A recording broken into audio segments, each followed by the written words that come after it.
US., Israel, Iran എന്നിവ തമ്മിലുള്ള പ്രാദേശിക സംഘർഷങ്ങൾക്കിടയിൽ കുവൈറ്റ് തുറമുഖത്തിനടുത്ത് ഒരു ടാങ്കറിൽ സ്ഫോടനവും എണ്ണച്ചോർച്ചയും ഉണ്ടായതായി ബ്രിട്ടീഷ് സമുദ്ര സുരക്ഷാ ഏജൻസി റിപ്പോർട്ട് ചെയ്തു.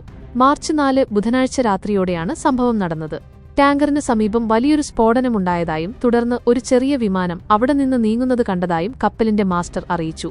സ്ഫോടനത്തിന് പിന്നാലെ ഒരു കാർഗോ ടാങ്കിൽ നിന്ന് എണ്ണച്ചോർച്ച ശ്രദ്ധയിൽപ്പെട്ടെങ്കിലും കപ്പലിൽ തീപിടുത്തമുണ്ടായിട്ടില്ലെന്നും ജീവനക്കാർ എല്ലാവരും സുരക്ഷിതരാണെന്നും ഏജൻസി വ്യക്തമാക്കി.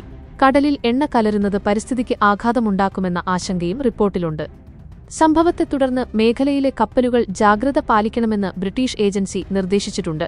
എന്നാൽ ഈ വാർത്തകൾ ഭാഗികമായി നിഷേധിച്ചുകൊണ്ട് കുവൈറ്റ് ആഭ്യന്തര മന്ത്രാലയം രംഗത്തെത്തി. സ്ഫോടനം നടന്നത് മുബാറക് അൽ കബീർ തുറമുഖത്തിനടുത്താണെന്ന പ്രചാരണം തെറ്റാണെന്നും സംഭവം നടന്നത് കുവൈറ്റിന്റെ പ്രാദേശിക ജലാതിർത്തിക്ക് പുറത്ത് തുറമുഖത്തുനിന്ന് ഏകദേശം 60 കിലോമീറ്റർ അകലെയാണെന്നും മന്ത്രാലയം എക്സിലൂടെ വ്യക്തമാക്കി. ഔദ്യോഗിക സ്രോതസ്സുകളിൽ നിന്നുള്ള വിവരങ്ങൾ മാത്രം വിശ്വസിക്കണമെന്നും തെറ്റായ വാർത്തകൾ പ്രചരിപ്പിക്കരുതെന്നും കുവൈറ്റ് അധികൃതർ പൊതുജനങ്ങളോട് അഭ്യർത്ഥിച്ചു.